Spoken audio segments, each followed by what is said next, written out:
아이가 일상생활 습관을 먼저 잡아야 되는 이유는 아이에게 안녕하세요. 스위치 에듀 인간입니다. 오늘은 지난 시간에 이어서 습관 형성에 대한 이야기를 한번 해보도록 할 건데요.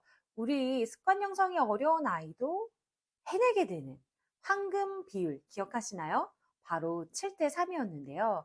7은 아이가 엄마에게 원하는 것을 이야기해 보는 것이고 3은 엄마가 아이에게 원하는 것을 이야기해 보는 비율입니다.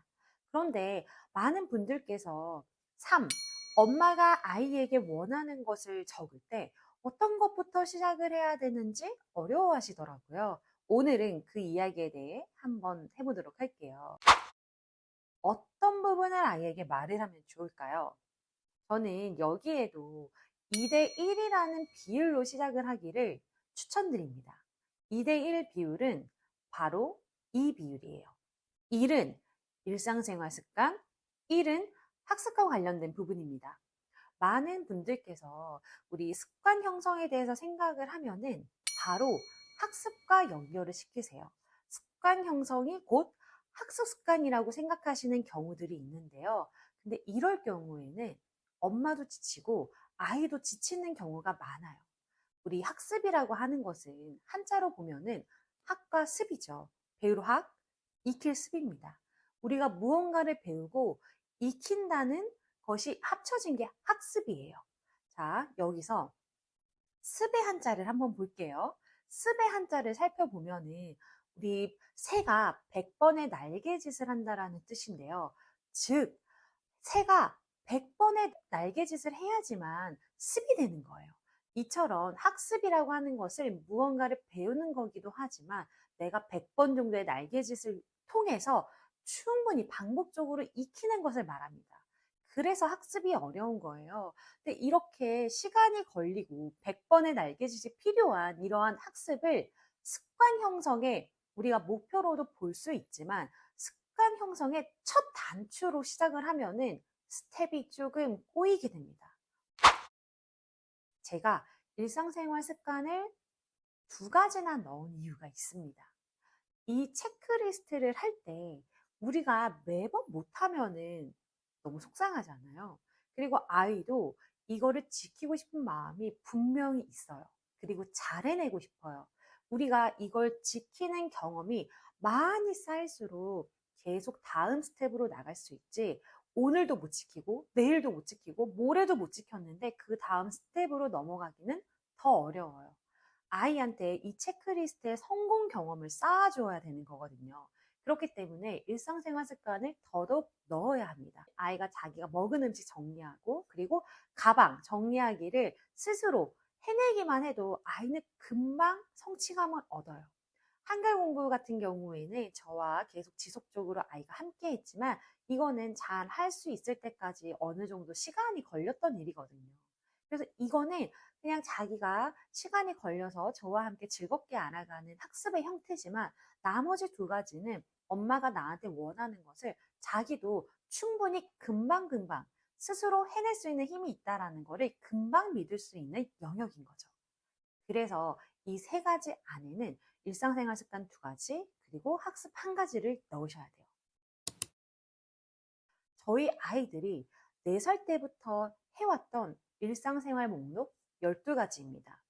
이 12가지를 제가 이러한 방법으로 아이들과 함께 조금씩 조금씩 2가지씩 매달 하면서 계속 하는 연습을 했고 4살 아이도 스스로 이 12가지를 모두 다 할 수 있게 되었어요. 이 4살 아이도 12가지를 모두 해냈다라는 것은 어떤 의미일까요? 아이에게는 해낼 힘이 있다라는 거였어요. 다만 엄마가 기회를 주지 못했을 뿐이었어요. 아이가 생각보다 충분히 혼자서 해낼 힘이 있고 이 12가지 생활 목록들을 스스로 했을 때 생각보다 자식이 자신에 대한 믿음감이 자존감이 쌓이기 시작했어요. 나는 이것도 혼자서 하는 아이네. 나는 이것도 마음 먹으면 할 수 있는 아이구나. 라는 믿음이 쌓여가면서 제가 나머지 아이에게 원했던 한글 공부, 같은 경우에도 아이가 여기서 쌓은 믿음으로 나는 이것도 잘할 수 있는 아이구나라는 믿음으로까지 이어졌거든요. 이렇게 아이가 일상생활 습관을 잡아야 되는 이유에 대해서 말씀을 드렸는데요. 저는 여기에 한 가지 이유를 더 말씀을 드리고 싶어요. 아이가 일상생활 습관을 먼저 잡아야 되는 이유는 아이에게 가족 구성원으로서 역할을 부여하기 위함입니다. 제가 아까 전에 보여드렸던 12가지 목록이 있었잖아요. 이 12가지 목록을 보면은 집안일과 좀 비슷하죠. 빨래 개기, 분리수거하기, 자기가 먹은 음식 스스로 갖다 놓기, 자기가 만든 쓰레기는 다 자기가 버리기. 이런 것들은 우리 아이가 하지 않으면은 모두 누가 해야 되는 거죠? 전부 다 우리 엄마나 아빠가 해야 되는 일입니다. 그런데 이거를 우리는 그냥 집안일이라는 한 가지 단어에 압축을 시켜버려요. 결코 한 가지 단어에 압축될 수 없는 일이죠. 그래서 엄마들이 육아가 어려운 이유가 바로 이런 것 때문이에요. 아이의 집안일도 엄마가 해야 되는데 이 나머지 것들의 집안일도 엄마의 역할이기 때문에 육아가 더 어렵고 고되고 힘든 거거든요. 저는 아이랑 시간을 보내기 위해 집안일을 포기하고 아이에게 집중하세요라고 말씀드리고 싶지 않아요. 집안일은 우리가 사는 집을 깨끗하고 더 아늑하고 또 깔끔한 공간으로 만들기 위해서 우리 가족에게 참 필요한 일입니다.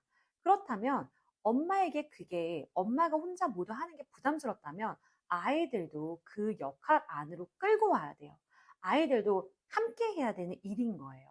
그렇게 됐을 때 엄마가 육아에 대한 부담감도 내려놓고 또 아이와 함께 하면서 아이는 생활 습관까지 잡아갈 수 있는 이점이 있는 거예요.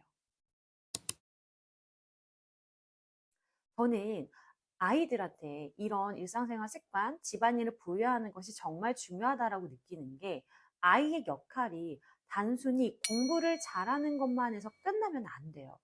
우리 많은 가정들이 조금 우리 아이가 사춘기를 맞이하고 또 아이가 자라날수록 대화가 더 어려운 이유가 아이의 역할이 아이 스스로 나는 공부만 잘하면 돼라고 생각하는 거거든요. 그러면 그렇게 되면 더 이상 아이와 할 말이 없어요. 오늘 숙제했니? 오늘 공부했니? 오늘 어떤 거 얼마큼 점수 나왔니? 라는 말 빼고는 아이와 할 대화가 없는 거예요. 그런데 그거 외에도 아이가 가진 역할이 집안 안에 있다면 뭐 분리수거하기, 자기가 만든 쓰레기 자기가 버리기, 빨래 개기 이런 것처럼 자기의 역할이 가족 구성원으로서 부여해 있으면은 아이는 공부를 잘하는 것 말고도 본인이 가족 내에서 설 수 있는 자리가 있는 거예요. 그렇기 때문에 아이가 어린 시절부터 저는 아이가 4살 때부터 시작을 했어요. 이렇게 아이가 4살 때부터 스스로 하는 힘을 익히는 것, 자기의 일을 자기의 책임으로, 자기의 몫으로 가질 수 있는 연습을 하는 것, 이런 거를 통해서 일상생활 습관을 습득하고 그리고 결국엔 이것이 학습에 대한 동기로까지 이어나갈 수 있고 또 가족 구성원으로서 인정하는 가족 구성원으로서의 역할을 통해서 자신의 안정감을 더 높이는 일이 될 수 있음을 저는 말씀드리고 싶어요. 오늘 영상이 도움이 되셨을까요? 오늘은 아이 습관을 형성하기 전에 어떤 것을 우리 엄마가 아이한테 말을 해야 될까? 어떤 것부터 시작해야 될까? 어려우신 분들을 위해서 일상생활 습관, 그리고 학습 습관의 비율을 말씀을 드리고 어떤 일상생활 습관을 잡으면 좋을지에 대한 목록도 함께 제시해 드렸는데요. 이 목록들을 보시고 우리 아이가 먼저 시작했으면 좋겠는 것, 내가 우선적으로 아이는 이것 정도는 먼저 했으면 좋겠는 거를 한번 잡아가 보시면 좋겠습니다. 그리고 엄마가 특별히 집안일을 하면서 이거는 진짜 내가 스트레스 받는다 하는 목록부터 아이에게 서서히 기회를 주고 전가시키는 그리고 아이에게 역할을 주는 연습을 엄마도 함께 하셨으면 좋겠습니다. 생각보다 아이들은 해낼 힘이 있고 스스로 하고 싶은 마음이 있거든요. 그 기회를 엄마가 아낌없이 아이에게 제공해 주기를 바랍니다. 오늘 영상이 좋으셨으면 구독과 좋아요는 더 좋은 콘텐츠를 만드는 힘이 됩니다. 감사합니다. 우리 다음 영상에서 만나요.